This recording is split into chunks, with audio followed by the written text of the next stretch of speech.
Fala galerinha, beleza? Tudo bem com vocês? Professor Tarcísio aqui. Hoje teremos a nossa segunda aula sobre atomística.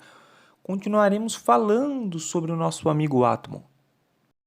Cada elemento químico é um átomo e cada um deles tem o seu próprio símbolo que o representa. Mas como surgiram esses símbolos? Quem deu um nome para os átomos? Como eles foram catalogados? Desde a antiguidade, né, na época dos alquimistas ainda, os elementos químicos que eram descobertos passavam a receber um nome e também um símbolo. Esses nomes não seguiam uma regra, vamos dizer assim, pré-determinada, já estabelecida, mas eles eram dados, né, de modo arbitrário, né, pelas pessoas que descobriam eles, associando muitas vezes a coisas como minerais, astros, o local onde foram descobertos, entre outras coisas. Inclusive, os nomes de alguns minerais têm origens bem interessantes e diferentes. Um bom exemplo é o níquel. Vamos ver a descoberta do níquel. Os mineiros alemães encontraram na época um mineral muito parecido com o cobre, só que tinha um porém. O cobre tingia os vidros de azul, enquanto este novo metal tingia os vidros de verde. Como eram, né, na época, muito supersticiosos, alguns mineiros começaram a chamá-lo pelo nome de Kupfernickel, que pode ter algumas traduções, como cobre do velho Nick, ou seja, cobre enfeitiçado pelo diabo. Eu sei que é um pouquinho estranho, mas é mais fácil traduzir como cobre falso. Mesmo depois, né, de se descobrir que o níquel, na verdade, era um novo elemento, ele continuou a ser chamado pelo mesmo nome. Na antiguidade, alguns elementos descobertos pelos alquimistas foram o ouro, a prata, o ferro, o carbono, o enxofre, entre outros. O cientista John Dalton propôs símbolos novos para alguns desses elementos, como os que vocês podem ver na imagem. Mas lá por volta do ano de 1810, o alquimista sueco Berzelius introduziu o que chamamos de notação química, colocando como símbolo dos elementos as iniciais dos seus nomes originais, normalmente dados em latim ou em grego.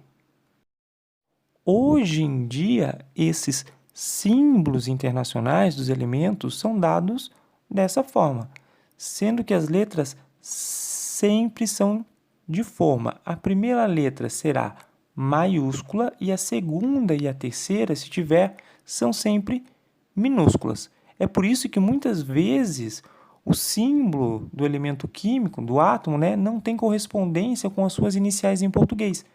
Um exemplo é o símbolo do sódio, que é Na, porque o seu nome latino original é nátrium. O mesmo ocorre, por exemplo, com o potássio, cujo símbolo é K, porque o seu nome em latim é cálium. Como vocês podem ver na imagem, ali tem na primeira coluna o elemento, que no caso seria o átomo, que seria ali eu tenho o ouro, a prata, o ferro e o cobre.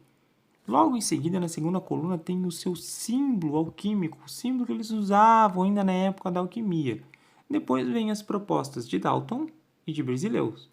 Então, Dalton sugeria que seria a inicial, né, do nome do átomo, né? O símbolo seria a inicial do nome do átomo em inglês. Por exemplo, Tom Gold seria, né, um círculo com um G maiúsculo dentro, enquanto o Berzelius propôs um pouquinho diferente. Também seria representado por letras, mas seria a abreviação do nome em latim ou em grego, como vocês podem acompanhar na imagem.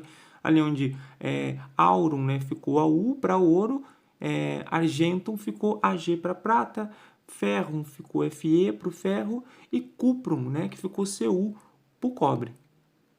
E como já dito, essa ideia de Berzelius foi tão bem-vinda que é utilizada até os dias de hoje. Agora que entendemos como é dado o nome e o símbolo para os elementos químicos, vamos reforçar um pouquinho mais a construção, a composição desses tais elementos. Dalton acreditava que os átomos eram indivisíveis, né? Onde vinha aquele modelo da bola de bilhar. E isso é uma ideia que se tem desde a Grécia Antiga.